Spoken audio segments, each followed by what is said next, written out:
Well, back to show us the hottest new procedures in plastic surgery is Dr. Ghavami, my favorite plastic surgeon. Okay, so, all right, next is the nose job. Yes, next is a female nose job. She's of Middle Eastern descent. So she's gorgeous. Yes, she's very attractive already, you know. So this is a great example of just creating a little more balance in the face.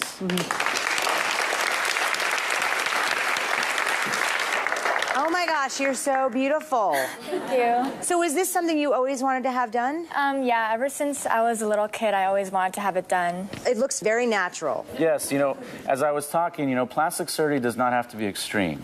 I like to do it on patients who have one or two things going on, or they're a mommy who are done having kids, have loose skin, or have lost a lot of weight. You can do those things naturally. And so for her, if you look at her face from the front, you can see that it flows well, and if you turn to the side, I didn't scoop out her nose or create a huge... We have nose envy.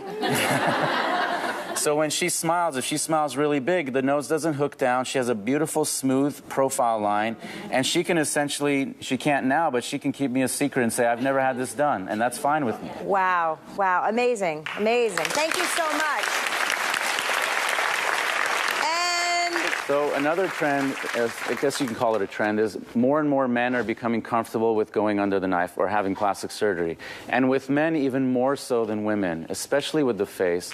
I like to do it so it's natural once again. You want to retain the masculine qualities of the face. So with him, he's a medical student, and he's taken the ethical oath that I've taken, so he knows all about less is more. Wow. You look really different. Doesn't he look different? I mean, you look handsome in both pictures, but you really look very different. It made a big difference. Yeah, you know, part of it's the haircut. I can't take credit for that. Yeah. But if you look at, his name's Shady, but there's nothing shady about him.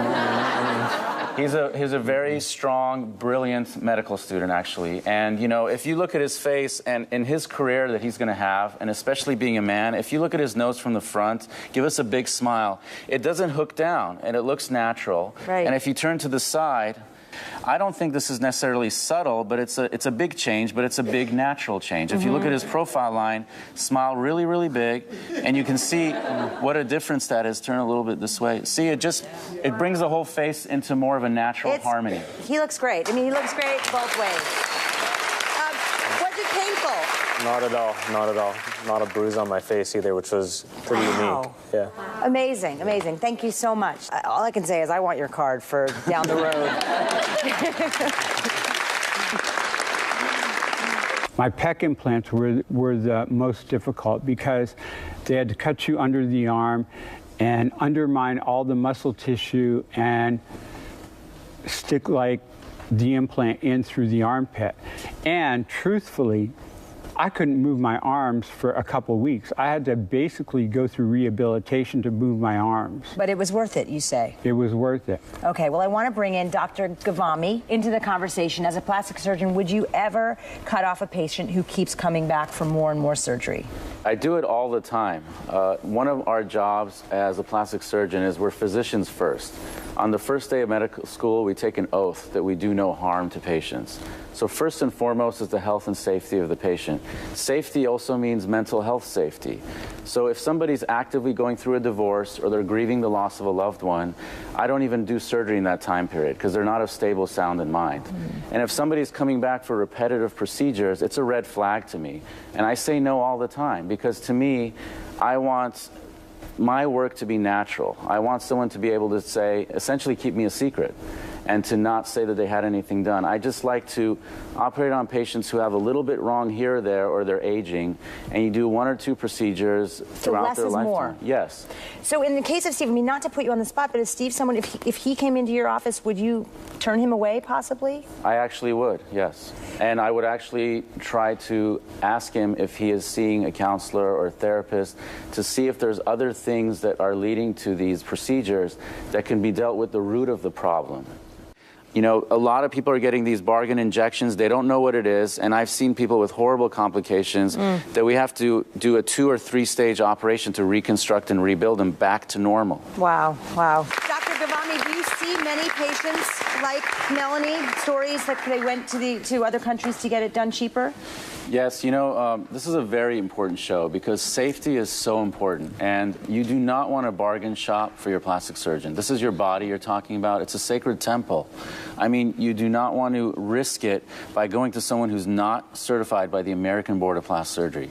Being certified by the American Board of Plastic Surgery is like a car having wheels. It's the basics.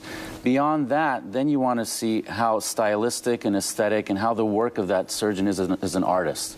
So you're always a physician first and a plastic surgeon and an artist of the body second.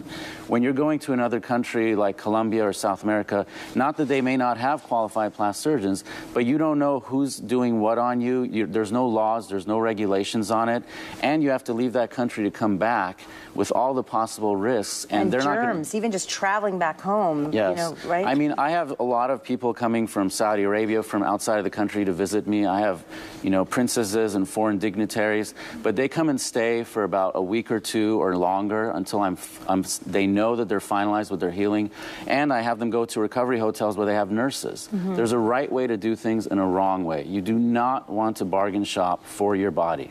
Unfortunately, my practice, they have no choice but to wait a little bit because I am booked up for a little bit. But occasionally I get patients from out of the country, and I'll talk to them over the phone or Skype consult, and I'll see them 2 days before the surgery.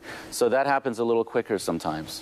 But it seems to me like you're a unique doctor. Do a lot of doctors really sort of take their time with their patients? They have to keep their practice going, I'm guessing. No, I'll be very honest with you. The reason we're seeing complications like your patients is because we live in a greedy world. I trained as a plastic surgeon because I love the human body anatomy and I like the artistic aspect of it.